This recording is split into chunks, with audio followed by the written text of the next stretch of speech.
મેં જ્યારે આ બુક વાંચી ને ત્યારે મારા રૂવાડા ઊભા થઈ ગયા.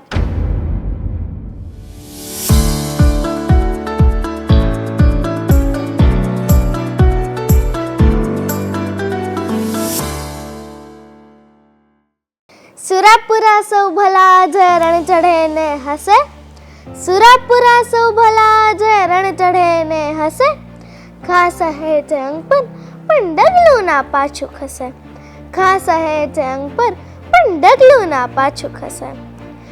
Good afternoon all of you. Myself Kothia Hansi. I am student of grade 5th in Gujarati medium. આજે હું એક બુક પર બુક ટોક કરવા જઈ રહી છું. હું એવું વિચારું છું કે હું એ બુકના વિષય પર એક બે લાઇન્સ બોલીશ ને ત્યાં તમને બધાને ખબર પડી જશે કે હું કઈ બુક પર બુક ટોક કરવા જઈ રહી છું. તો એ બે લાઇન્સ છે, ઝાંસીની એ જોગણી રણચડી કરવા જંગ, ઝાંસીની એ જોગણી રણચડી કરવા જંગ, મર્દ બનીને મહાલી ચડાવ્યો કેસરી રંગ, મર્દ બનીને મહાલી ચડાવ્યો કેસરી રંગ. તો હવે તો બધાને ખબર જ પડી ગઈ હશે.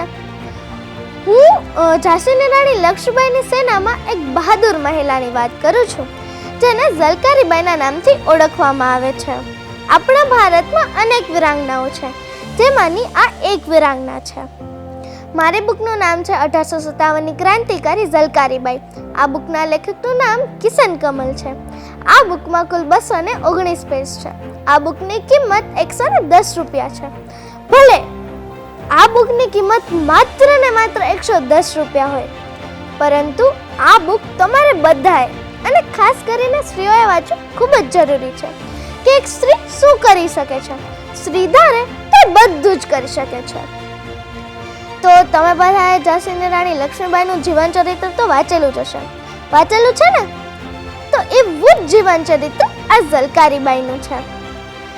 મેં જ્યારે આ બુક વાંચી ને ત્યારે મારા રૂવાડા ઊભા થઈ ગયા કે ઝલકારીબાઈએ પણ ઝાંસી માટે પોતાનો જીવ ગુમાવ્યો હતો.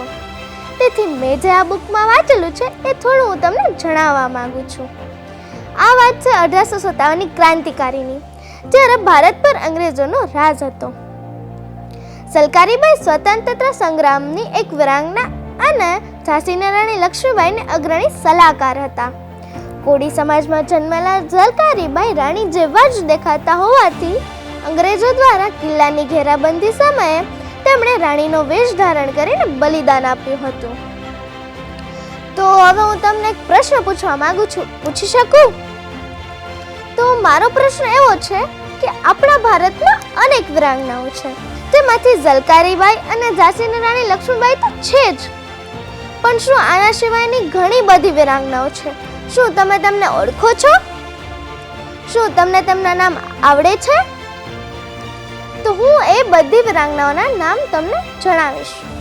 સરોજિની નાયડુ, સાવિત્રીબાઈ ફૂલે, માતંગીની હાજરા વગેરે જેવી વિરાંગનાઓએ આપણા દેશ માટે બલિદાન આપ્યું છે. એવી વિરાંગનાઓને હું સચોટ વંદન કરું છું. તેથી અહીંયા હું મારી વાણીને વિરામ આપું છું. Thank you.